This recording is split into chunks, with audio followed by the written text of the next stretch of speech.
changed your life in any way in terms of your behavior or your outlook on life? Yes. Okay.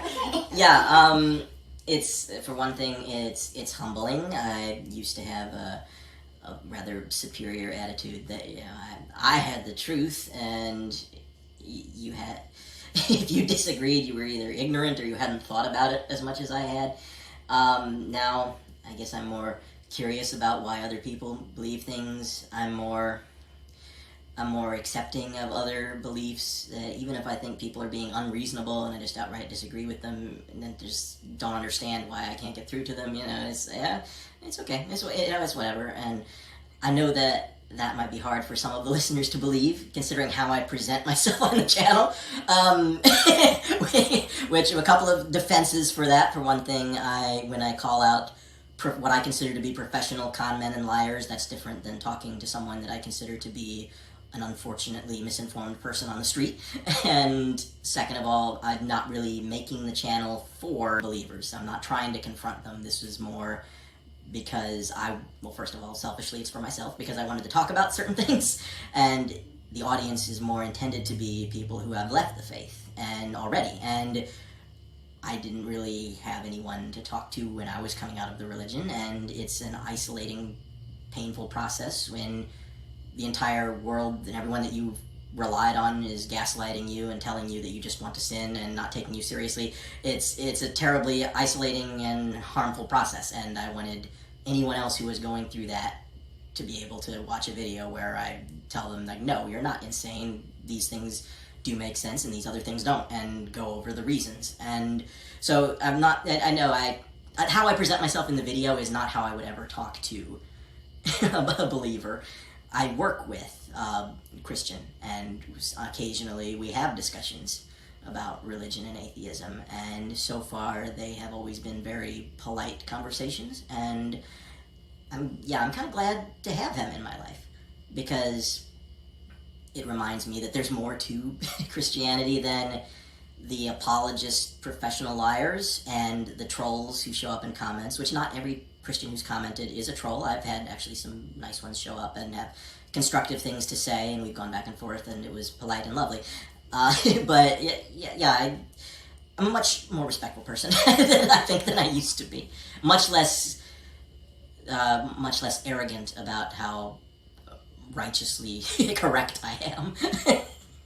And from my perspective, just so you know, I mean, you disclaimer, I mean, I think is pretty clear that you're not trying to present yourself as an authority on this stuff, and that you're willing to hear things that would correct you, or that you're willing to actually make the corrections if somebody points something out to you where you didn't get something entirely right, or I try to be. And you also, hearing about the ghost story a little bit earlier, I mean, you also seem like you're open to new information, or you're willing to change the way that you see things, or you're willing to change based on new information and learn new things. So I don't think that you're just coming at it from a, like, I'm right and you're wrong point of view.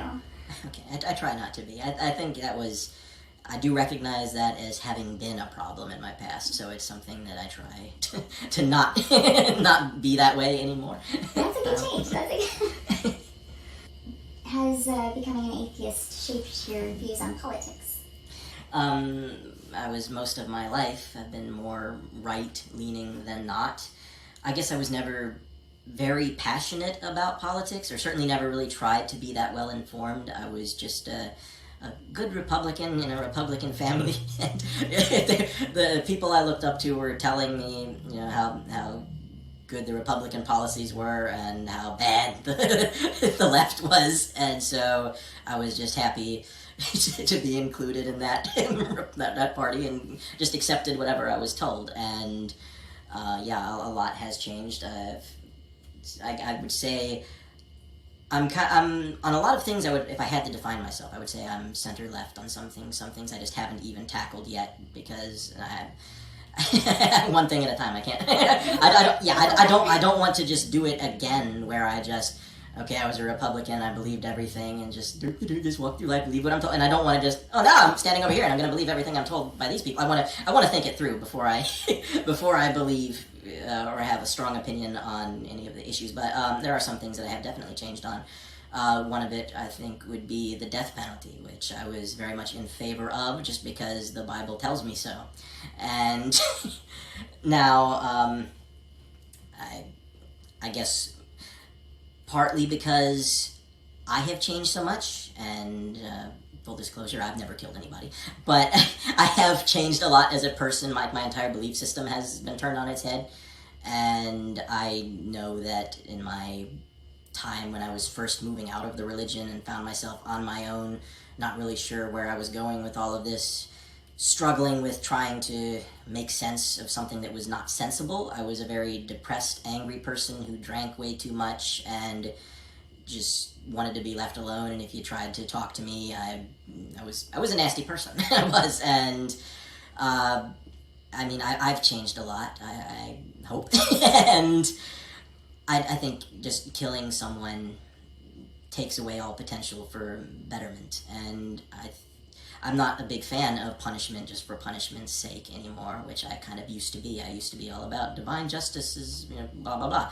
And I think any kind of punishment, prison sentence, whatever, it's partly to protect society, partly for rehabilitation. It should serve a purpose rather than you did bad things, so you must suffer for it. Like, that's such a pointless way, such a destructive way, I think, to view things. And that's how I used to view it because of my religion. I am more or less opposed to the death penalty. The only issue I have with it now that makes me hesitate to say I fully oppose the death penalty would be that I've never lost someone close to me, and I'm not sure in my situation if I have the right to tell some mother whose child died, well, you should just accept the fact that he's going to be rehabilitated and reintroduced to society. I'm not sure. I would like to take the high ground and say, just forgive and, try to help this mentally ill person who did something wrong. I would like to take that high road.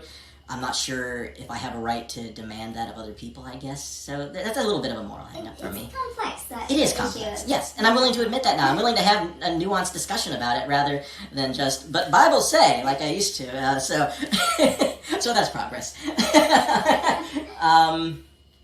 Yeah, my stance on abortion has changed. I had a very strong opinion that, no abortion ever. From the moment of conception, God makes a little soul and puts it in those two cells.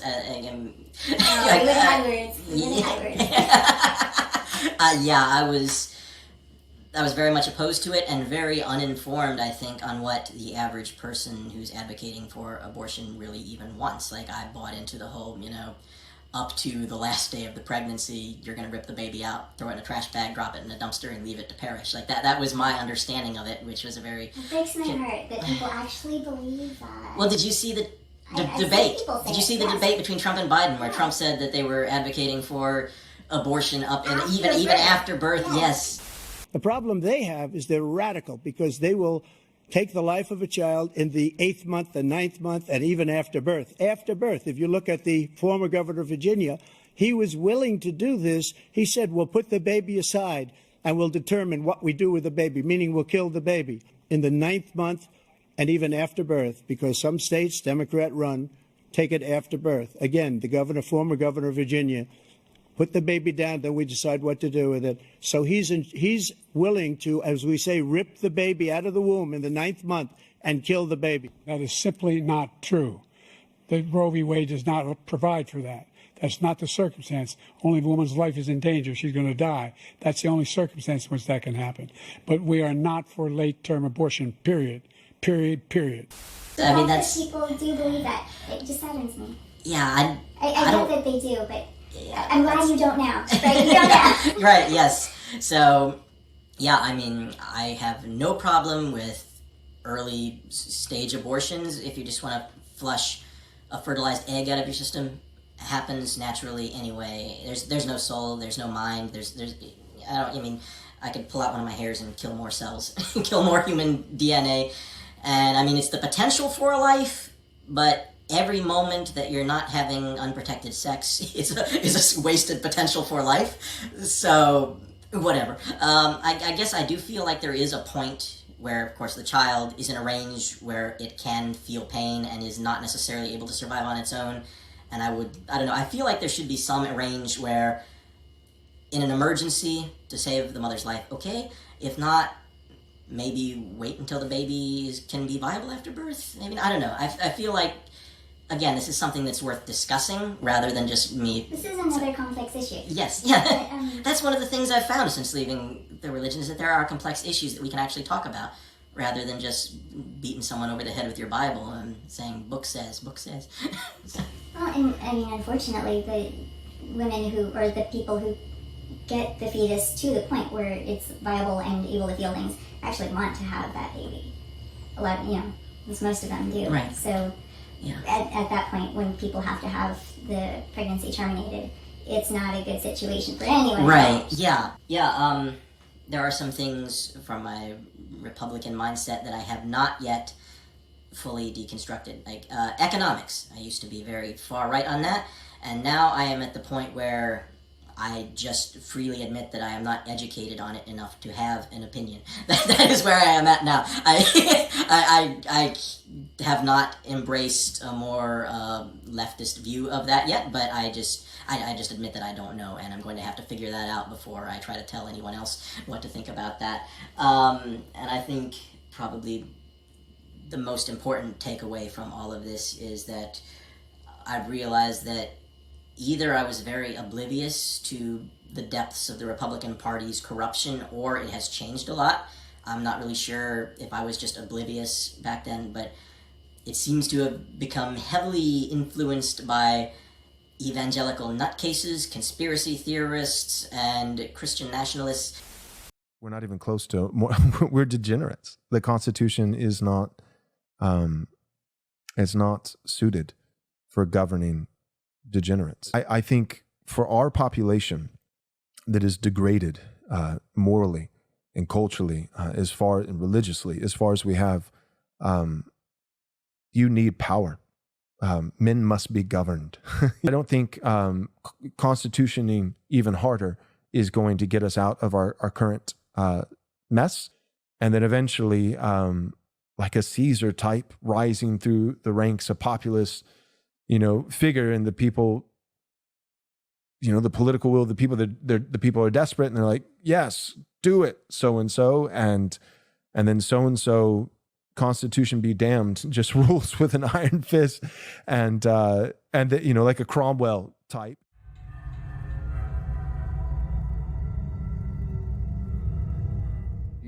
And in this episode, I am privileged to have two special guests. I have Jacob Miller, and then we also have, joining us for the first time, Dusty Devers, who lives in Oklahoma City. Is that correct? Southwest Oklahoma, near Lawton.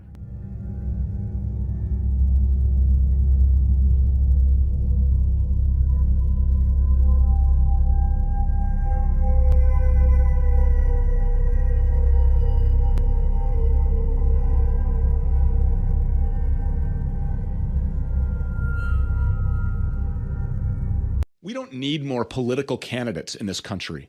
We need another William Wallace in this country. I mean, I don't think that a king is really a bad idea. I don't think that some sort of a restoration of a monarchy, at least on a temporary basis until we right the ship and get rid of these people who are subverting our country and driving its dick into the dirt, are gone by whatever means it takes in order to get them out of there. And I'm not saying this to be hyperbolic or extreme.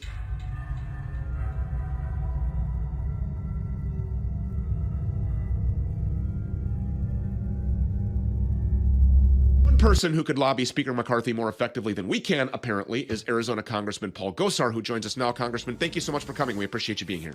Thanks, dude. Thanks for having me on.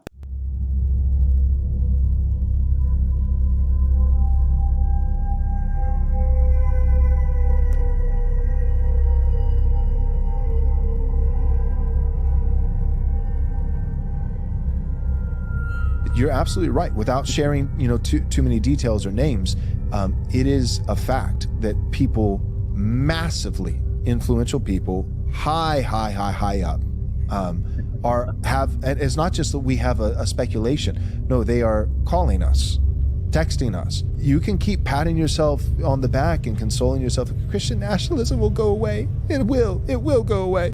It won't. Evangelical nuts who prophesied that Trump would win, and then he lost, and rather than just admit that they got it wrong and risk losing their whole "we are prophets of God" scam, they just said the election was stolen, and then the Republican Party has latched onto it and made this entire conspiracy theory out of it. And I mean, they're just anti-vaxxers, climate change denialists. It has become, and I guess to some extent with climate change in particular, for a long time, to some extent it has been just a party of conspiracy theorists. The greatest invasion in history is taking place right here in our country.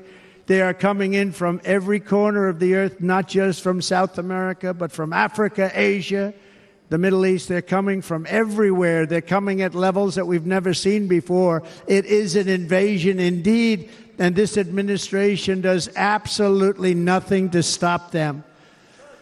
They're coming from prisons. They're coming from jails. They're coming from mental institutions and insane asylums. And you have to ask yourself who's benefiting from this and who's getting rich from it. And there's two big answers. First of all, Chamber of Commerce style Republicans and Democrats who love the cheap labor, who love the fact that these immigrants are displacing America's workers, but also Democrat politicians who have decided that they can't win re-election in 2022 unless they bring in a large number of new voters to replace the voters that are already here. So Obama's talking about all of this with the global warming and that, and a lot of it's a hoax. It's a hoax. I mean, it's a money-making industry, okay? It's a hoax. I need prayers for wisdom and discernment. That's my shortcoming, you know. What did you make of the Pope recently saying that the world needs to act on climate change and said that God will judge those on how they leave the earth? The trouble is, he has been persuaded that climate change is something that's dramatically affecting the planet right now. He's bought into all this. But if he'll just really objectively look at the data and see that the world is really not warming. But climate change, I don't see it so much as a problem. Where I live in East Texas, we have climate change. I totally believe that. I know that to be a fact. In fact, we have it 4 times a year. I was informed by the immediate past director of NASA that they have found that the moon's orbit is changing slightly, and so is the Earth's orbit around the sun. We know there's been significant solar flare activity. And so is there anything that the National Forest Service or BLM can do to change the course of the moon's orbit or the Earth's orbit around the sun? Obviously, that would have profound effects on our climate. We have to shake this country up. This country has to come back, and it's never going to come back unless we have people like Marjorie Taylor Greene. Please come up. I mean, is it going to be true that the child pedophilia in the elites in the Washington, D.C., is that what we're really going to see come out? Is it true? Is the type of corruption we're going to see come out, is it going to be satanic worship that possibly all these people are involved in? We had witnessed 9/11, right? We had witnessed 9/11, the terrorist attack in New York, and the plane that crashed in Pennsylvania, and the so-called plane that crashed into the Pentagon. It's odd. There's never any evidence shown for a plane in the Pentagon. But anyways, I'm not going to dive into the 9/11 conspiracy. If you count the legal votes, I easily win. If you count the illegal votes, they can try to steal the election from us. If you count the votes that came in late, we're looking at them very strongly. But a lot of votes came in late. Last night, one of the experts that has examined these crooked Dominion machines has absolutely what he believes is conclusive proof that in the last 10%, 15% of the vote counted, the votes were deliberately changed. Because Supreme Court justices, if we get two more, come on, if we get two more, and right now, I know right now, we are scaring the literal hell out of demonic spirits by me saying this right now, because if we get two more, we will be able to overturn demonic laws and decrees that has held this nation in captivity. Please pray for me, because I am stirring up, and I cause right now every demonic network to be scattered, every demonic gathering to be scattered. And I can't, again, I don't want to just flip every one of my views without thought. I don't want to just, go completely the opposite direction without thinking everything through one step at a time, but I have to stand against the Republican Party at this point, because even if in the end I decide that there are some things of theirs, like if I investigate economics and decide that they've got it right and the Democrats have got it wrong, still I have to oppose them because they are a great threat, I feel like, at this point. They are, some of them at least, are actively trying, I feel, to overthrow our secular government and put an end to democracy to some extent. Some of them, have flat out said that some of the more extreme ones, who, again, I don't want to lump everyone together and blame everyone for a few of the more extreme ones, but some of the extreme evangelicals that seem to have close ties to the Republican Party, they have said that they would rather have a monarch like Caesar. And I've watched the videos where they make these claims, and it's just become very dangerous, I feel, and I have to vote against that. It's hard to tell whether they're being ironic or halfway kidding, or if they entirely mean it, and it's, at this point, we have to go with they entirely mean it, because the effect is that people are agreeing with it and acting based on what they're saying. And it's so, I think there are a couple of points that I took from, or that I want to, piggyback on what you said with, and that's, it is really unfortunate how deeply intertwined religion and politics has become. Yes, it has. So awful. And with that, our two-party system is just absurd. And I do have some ideas that will never be implemented that I think could fix it, where we would be able to vote on issues instead of voting down one party line, because the idea that one party has it all right and one party has it all wrong, like one party has the monopoly on all the good ideas and all the things that are right for us, is just insane. And we're just contributing to the madness, but we have to, because that's our system. Yes. Yeah. Has becoming an atheist affected your thoughts on men and women and their traditional roles in the home and in society? To some extent. I don't think I was ever as extreme as a lot of religious people were. My views were, I don't know, I guess my understanding of the doctrine was that technically on paper a man outranks a woman, but at the same time I kind of shooed that away and just like, well, what kind of a man? A man would have to be a proper dick to actually use that authority, wouldn't he? So I kind of knew, like, yeah, technically that's how it is, but like, surely not.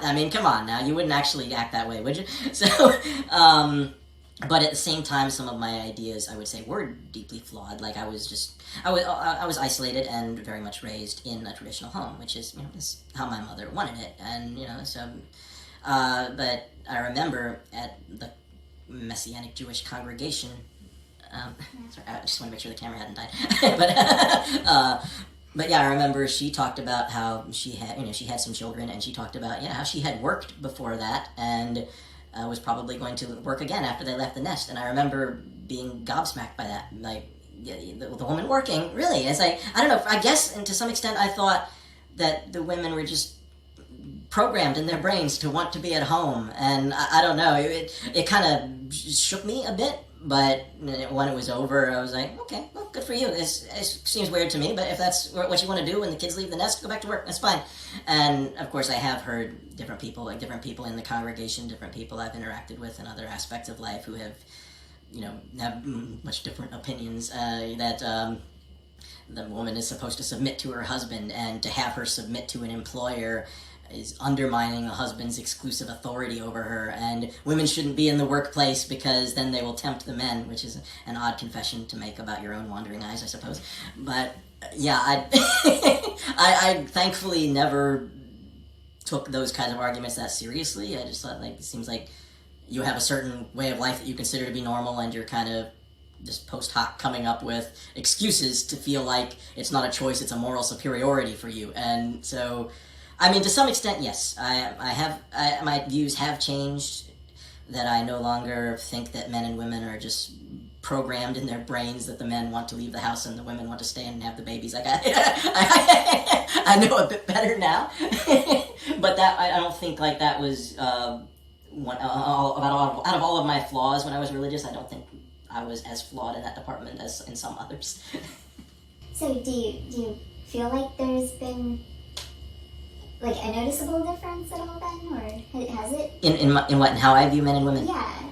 Or have you always just kind of had the sense that what they were saying was not right? More or less always had the sense that what they were saying wasn't right.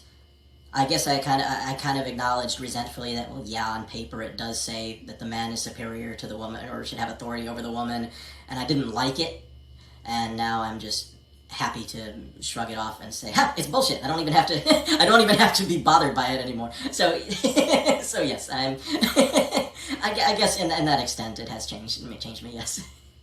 Thank you. I appreciate that clarification. And kind of switching gears again here a little bit. Which atheists do you follow or watch? And I think we both kind of tend to watch YouTubers. So, which are your faves? Well, the first one I will mention is Aaron Ra, which, you know, I met him at the American Atheist Convention where I met you. He's a delightful fellow. I believe I told you that I can be kind of awkward and not very good at talking, and then I'm kind of aware of it, so sometimes I try to compensate by rambling, and I'm afraid that's what I kind of did when I met Aaron. I had dinner with him and found myself seated across one of the most brilliant and well-educated people when it comes to understanding evolution that I've ever had the privilege of meeting, and rather than ask him anything useful or engage in useful conversation, I just rambled at him about my whole life story. But he was he was very kind and polite, and at the very least pretended to be interested in it, and gave some good advice as well. So yeah, he was a delightful person to meet, and I have been a fan of his work for a long time. He has a lot of great educational videos about evolution, and he's doing a Bible study currently, which I find particularly helpful to take the book that has caused me so much stress and discomfort in my life and see it looked at through a more realistic lens as a work of literature rather than a threat to my mortal soul. Right. And sorry to go back because I hate to interrupt people, and no, that's fine. But you know, that always seems to happen when you meet somebody that you admire or respect a lot. You know, I've met some people and I actually decided to talk to them, and it's like, hi, I'm awkward. Hi, I'm awkward. Thank you. Bye. So, but they, I mean, luckily they've always been gracious.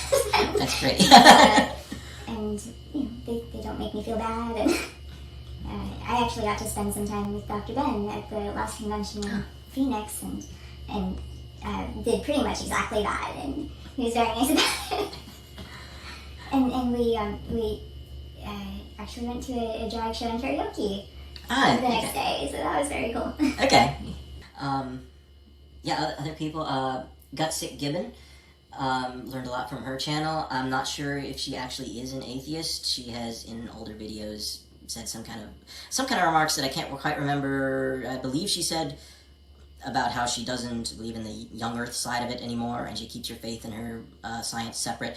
Something to that effect, but that I might be misremembering, and that was a long time ago. I haven't heard it in her recent videos, so I'm not sure if she's an atheist, but I still wanted to mention her videos because she is one of the most intimidatingly brilliant people I've ever watched. Yes. Yeah, very, very informative, to the point that a lot of the terminology and language is like a lot of the time I just kind of I don't even know what we're talking about anymore. But I'm sure it's great. So so I have to mention her, Milwaukee Atheists.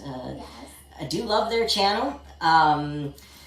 There are a lot of scheduling problems where I tend to either miss their live streams altogether or catch just the tail ends of them. So, but I do sometimes download and watch the videos and live streams later. So I do enjoy that channel. I usually lurk in their live stream too. So we probably lurk together without possibly, yeah, probably. Godless Granny as well. Yeah.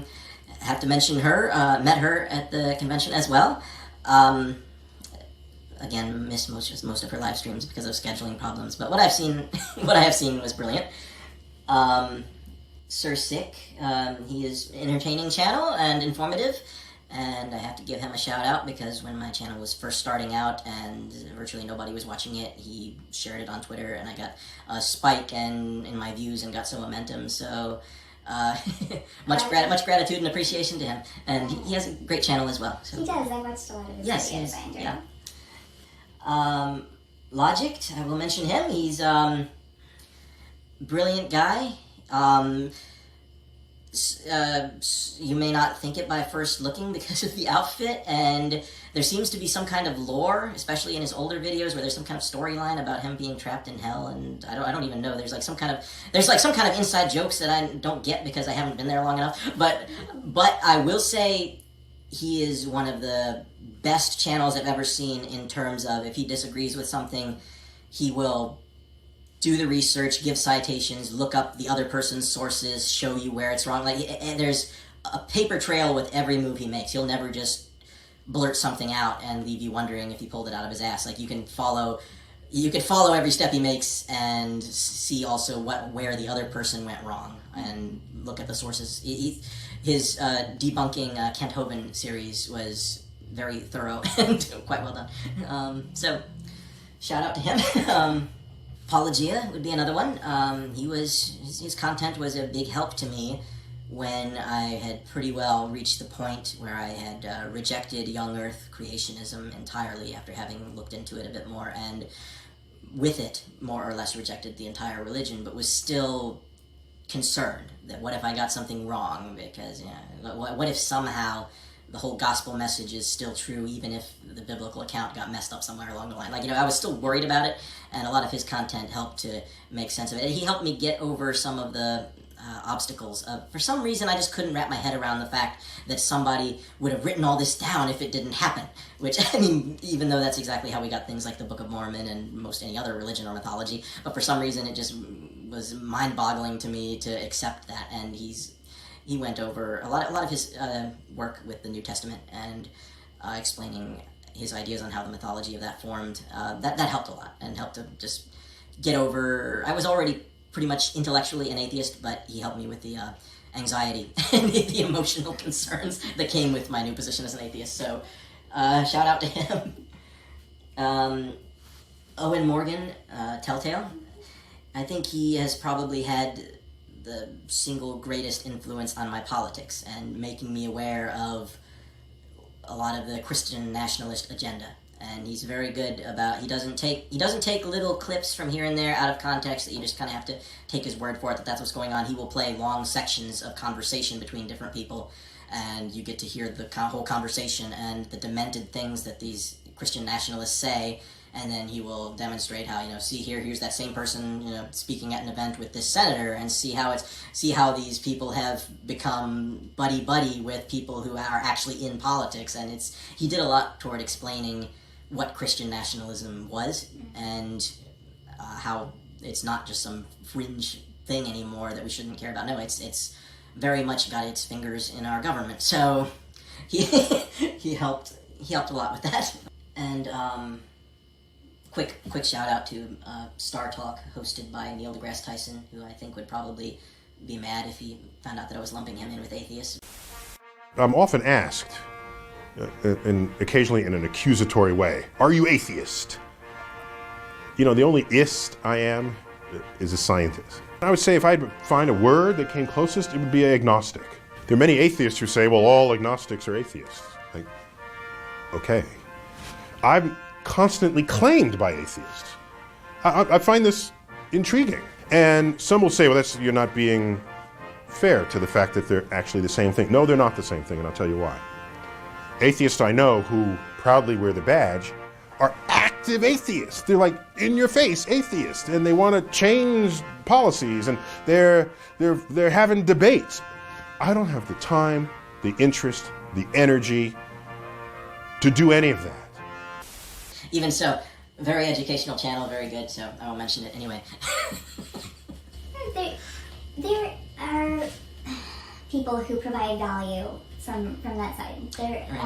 I mentioned to you, actually, before we did this recording, Dan McClellan, who identifies as a Christian, and he's one of the best biblical scholars I've seen so far. He's awesome. So, I mean, I follow him and watch a lot of his stuff and appreciate everything he puts out. So. Right, yeah. So, yeah, and we yeah. can't discount them. Yes, yeah. And I think the disagreement would be that I would say Neil deGrasse Tyson is an atheist, since he does not believe, but I don't think, and in the past he has complained about atheists, and I think he would prefer to be referred to as an agnostic, but, either way, I suppose he has a role to play, definitely, even if he doesn't want to take a hard stand in this fight and identify as an atheist. He's maybe more useful where he is, just the friendly guy that won't really challenge your faith directly, but at the same time will give you information that if you are a young Earth creationist, will indirectly challenge your faith. So I think he is a nice guy and has a role to play in all of this. Oh, for sure. Which I'm sure means a lot to him, an astrophysicist, and here I am, a peapod, telling him, oh, I'm sure he has a role to play, don't worry about it. I'm sure he appreciates me validating his life's work. No, I can't follow that. Okay, so now, would you consider any of the people that you mentioned, or anyone else in this realm, to be influences on what you write? Or are they all in a way? I suppose I guess they all are in a way. They've all influenced me in different ways. I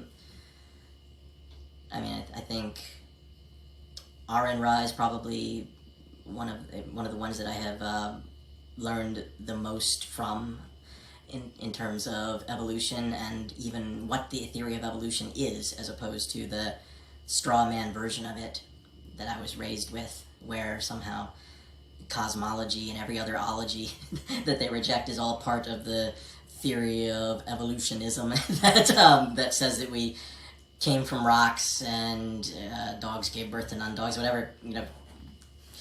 I had no idea what the theory of evolution even was, and I learned what it was mostly from watching R.N. Ra's videos on it. And yeah, I think if I had to name a single greatest influence, I would say it would have to be him. That makes sense. And so now you've read an unknown atheist book, or a large part of it.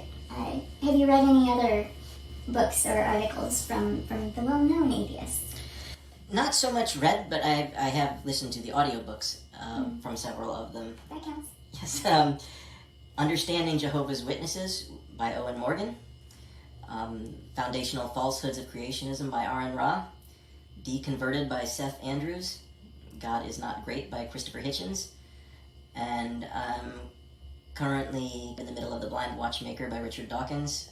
So I watched your videos to, prepare my questions for you. Right. And in some of them, I heard you talking about hell and your thoughts of hell. So I didn't want to just start this out of the blue, pose this question to you, but so that's where this is coming from. You had thoughts of hell that you mentioned in your videos. Yes. Do you still have thoughts about hell? Sometimes. Not as often as I used to. If I get to thinking about it too much, then, I still do have extreme anxiety attached to that subject at times. I don't think about it. It doesn't come up in my head as often as it used to. For a while, still had a lot of questions, and even after I felt like I had answers to those questions and no longer believed and was satisfied that the biblical account could not possibly be accurate, even then there was still a lot of just conditioning to fear it, I suppose. Some of the most helpful advice I've ever gotten came from a YouTuber and streamer named Ember. She, in a live stream, she said something to the effect of, I'm going to try to get it right, but that you spent your whole life as a Christian not believing in and not even thinking about the Muslim hell or the Hindu hell. So why, now that you're not a Christian, would you be afraid of the Christian hell? If you don't even believe that the religion is true, why worry about the hell? And in a way, I mean, that might seem really simple. Like, I mean, I know I don't believe in it, but it's still an emotional reaction. So how does that help? But it does help, actually. It helps to get me out of that emotional state where I'm just full of dread and anxiety, and it helps me to talk it through with myself and remind myself of why I'm being silly right now. So that is something that has that bit of advice has always stuck with me and has been very helpful. Yeah, telling young kids about hell is such a mindfuck. It is. It's lasting. The damage is lasting. It is, yes. Yeah. It's such... I'm glad you don't think about it anymore. Not as much, no. Alright, so there are people still in your life who have not deconverted or deconstructed. And my question is, have you played out an interaction in your mind where you reveal to these family or friends or coworkers that you're no longer a believer? Well, at least one coworker does know, and if they know, I mean, maybe they all know at this point. I don't really know. There is one that I have talked to about it. He asked. I think he was hoping that I was a Christian and that we could bond over it, because when I'm working with people, usually I try not to curse around them unless I hear them do it first. Once I hear them curse, then I don't care. Let the obscenities fly. But I never heard him curse, so I never did it either. And I think he was hoping I would say, he asked me, so why do you never use any obscene language? And I think he was hoping I would say, oh, because I'm a Christian. And he could be like, me too, and we could be friends over that. But I just told him, well, because I think it would be rude to use it in front of someone who isn't comfortable hearing that kind of language, which wasn't, I guess, what he wanted to hear. But then he just flat out asked, are you religious? And no. And I think that was the first person in my personal life outside of on the internet. That was the first person that I openly admitted, like, I'm an atheist, man.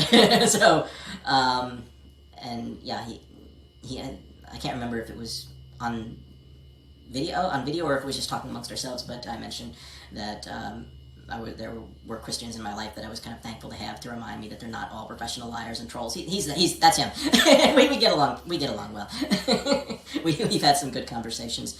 Never gotten anywhere in way of convincing either one of us to change our minds on anything, but we get on well.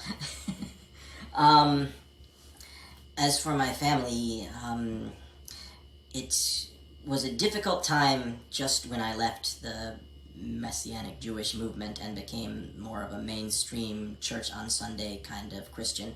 That was an ordeal, and I don't want to talk too badly about them since they are not here, and since I am sure, given the chance, we could all come up with things that were said that hurt one another, and so I will just say that it was a bad time, and eventually there were certain subjects that we all just kind of realized we can't really talk about openly in front of each other without hurting each other's feelings, so there came to be kind of an unspoken rule that we do not talk about certain things in each other's presence. And that was just me leaving the cult and becoming a Christian. By their own rules, I was still saved, and that was an ugly experience. So to say that by their rules I am now counted among the damned, I do not know how that would go over. I feel almost like they may already know. I do not know if they do or not. They know that I was going to church, and they know that I haven't been in a while. So I mean, best case scenario that plays out in my mind is that I would tell them, and they'd say, that's unfortunate, but we figured. But I don't know if it would either be that I feel, or it would be the worst brouhaha ever, and I don't know if I want to, if I want to go there with them. I have been kind of testing the waters a little bit. I have been learning about the flat Earth movement, which is just a whole other kind of crazy, but very similar to the young Earth creationist movement, and in some ways linked to it. As far as I can tell, that's like the only reason the flat Earth movement exists, is because people want to cling to biblical literalism and how they interpret certain Bible passages about the firmament and whatnot. But learning about it has given me a chance to.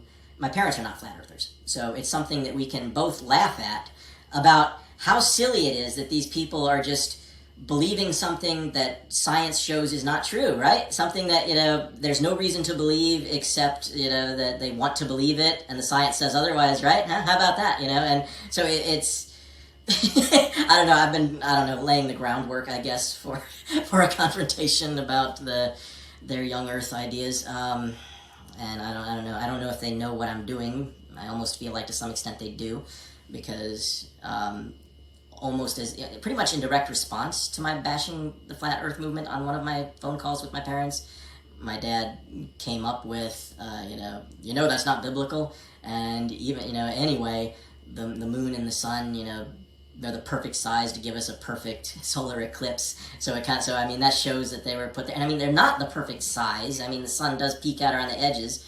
And right now it is, but the distance is changing, and it wasn't always and won't always be. So so basically the argument is God exists because if things were otherwise, they would be different. So, but I don't know. I feel like, in a way, he kind of knew what I was hinting at, because why else would he suddenly go from you're bashing flat Earth, responding with defending religion? And in a way, I kind of like to see it as a win, that me mocking bad science, I think, made him become defensive, which, don't you?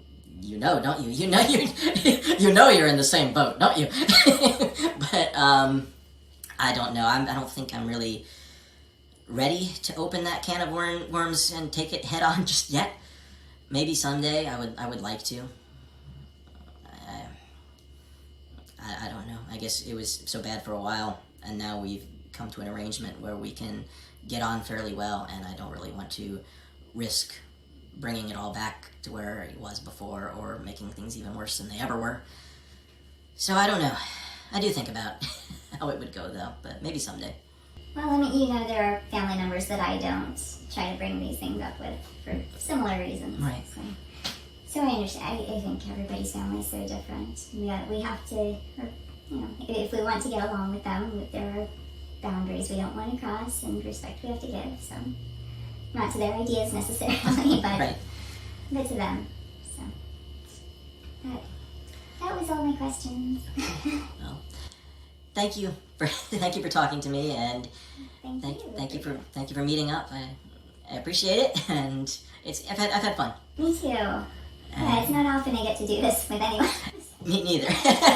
Yeah. Seriously, the atheist convention, that was excluding like my childhood, back when I was innocent and everything was happy. In my adult life, that is like probably one of the best days of my life. I feel like I was able to just be honest, and not either have something to hide or feel vastly outnumbered and like it's best just to keep your head down so you don't get jumped by everybody. It was it was a lovely experience. Right. And I met you. Yes. Good things happened there. And the atheist conventions are, they're actually kind of my only outlet for socializing over the past couple of years. Like, literally, that is the only place where I've gone to meet people and talk to them in person. And it's been a great experience every time. The people are generally very open and just happy to meet new people who are there for similar reasons. So it's good times. Yes. Yes.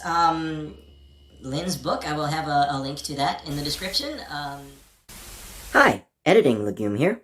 When Lynn and I sat down to record this conversation, we had not yet worked out all of the details as to how we were going to divide it up and whose channel it was going to go on.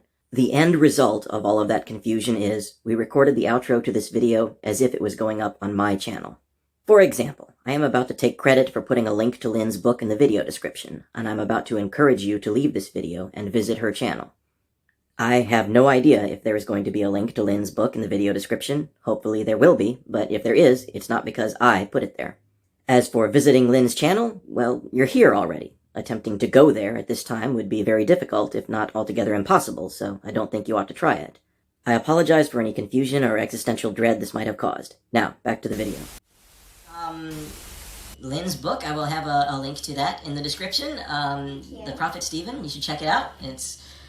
I have not read it to the end yet, but what I have read so far, it is very funny. There's a lot of research into the Bible went into it, and I think you will enjoy it, so please check that out. The link to her channel will also be in the description. Be sure to subscribe to that, even if there's nothing there yet. There may be something there by the time this goes up, I don't know, but there will be, so all the more reason to subscribe, so you see it when it shows up.